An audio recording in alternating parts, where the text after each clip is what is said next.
જય શ્રી સ્વામિનારાયણ.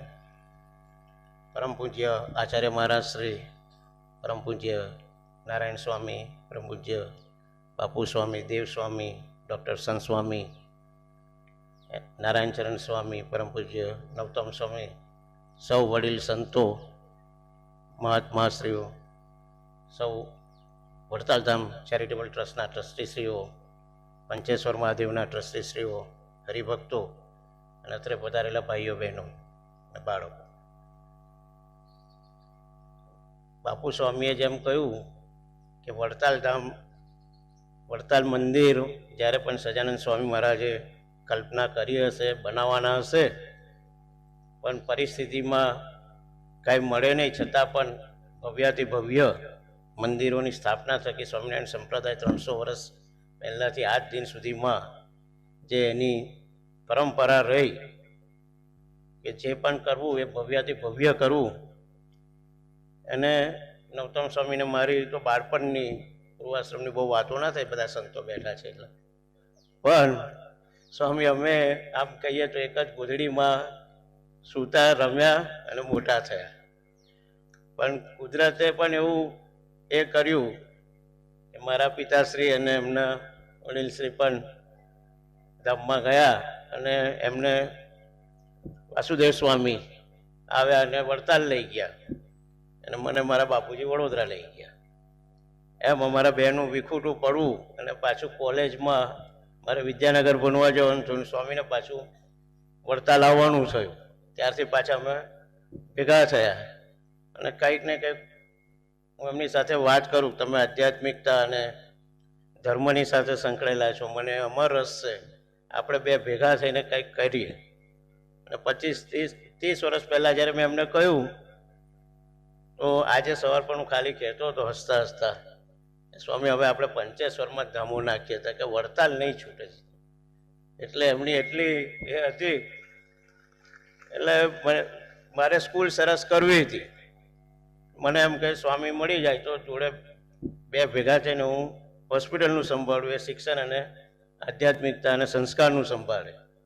પણ ભગવાને 25-30 વર્ષ પાછા એના માટે ભેગા કર્યા અને આ પંચેશ્વરની ધરતી એના માટે નિમિત્ત બની.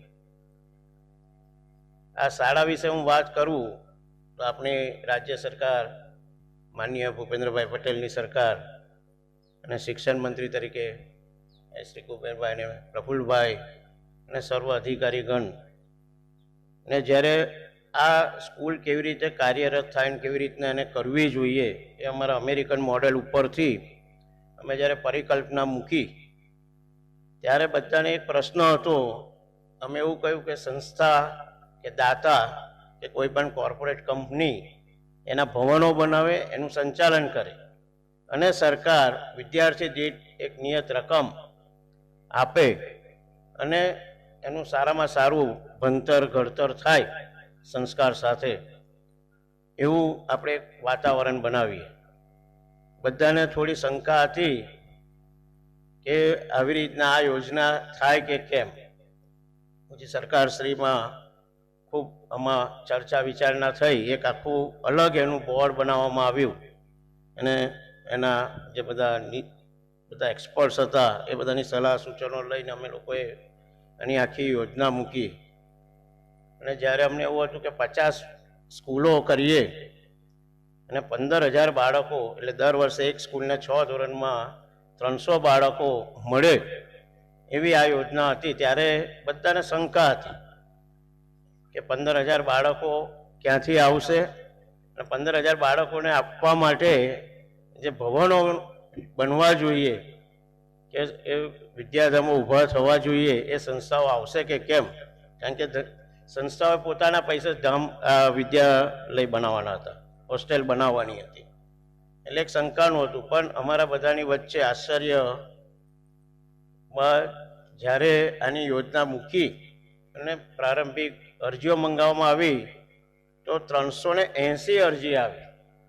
એટલે પછી સરકારને પણ ખૂબ એ થયું કે આવા દાતાઓ, આવા વિચારકો જ્યારે સમાજમાં હોય તો આ યોજનાને જીવન બનાવી અને એને આગળ ધપાવી.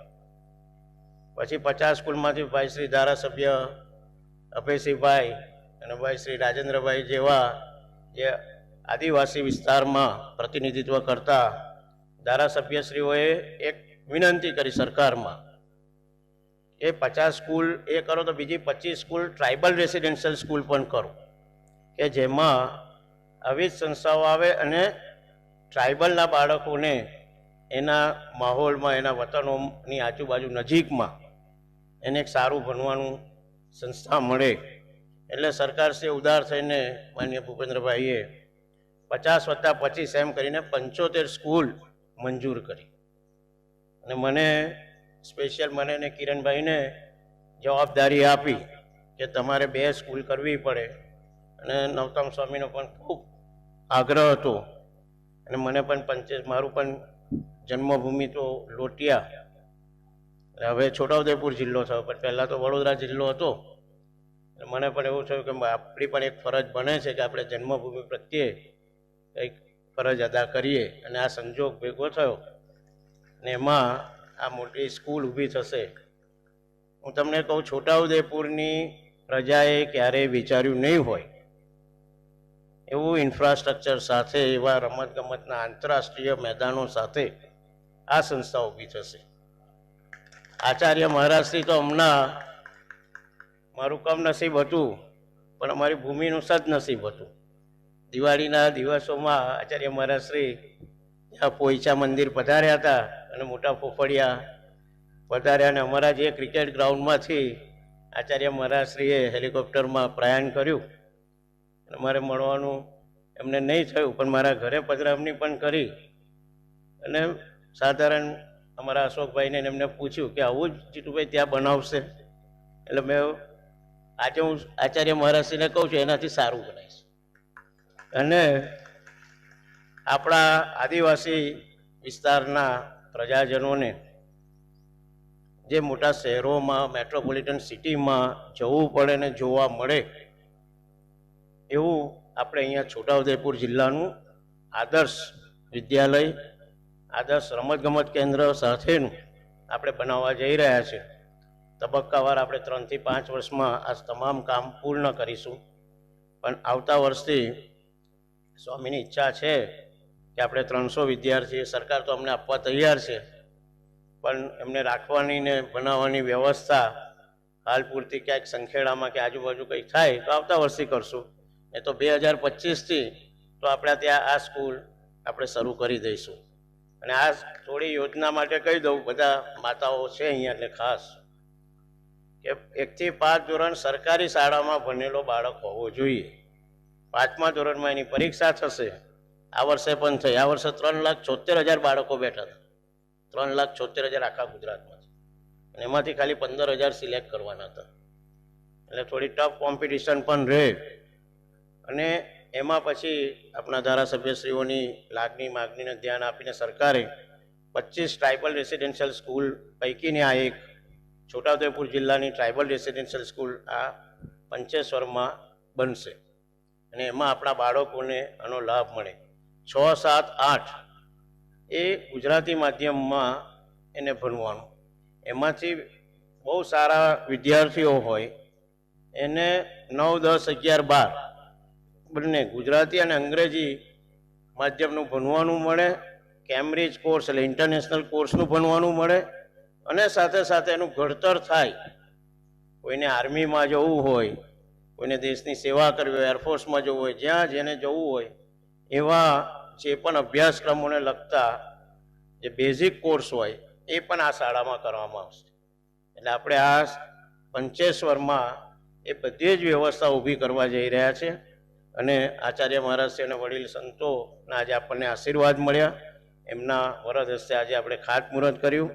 અમારા ભાઈ શ્રી ડૉક્ટર કિરણભાઈ અને ડૉક્ટર પલ્લવીબેન તથા સમગ્ર પરિવાર પણ ખૂબ ઉત્સાહિત છે કે આપણે આપણા વિસ્તારમાં તો કરીએ છીએ, પણ એક આદિવાસી વિસ્તારમાં પણ એમની જરૂરિયાત મુજબ આપણે સારામાં સારું. અને કિરણભાઈ મને ઓલવેઝ એવું કે તું ફોફળિયા ધણોરામાં એક વસ્તુ ઓછી કરજે, પણ ક્યાંય પંચેશ્વરની સ્કૂલ એના કમ્પેરમાં નીચી ના પડે, ઊંચી રાખજે.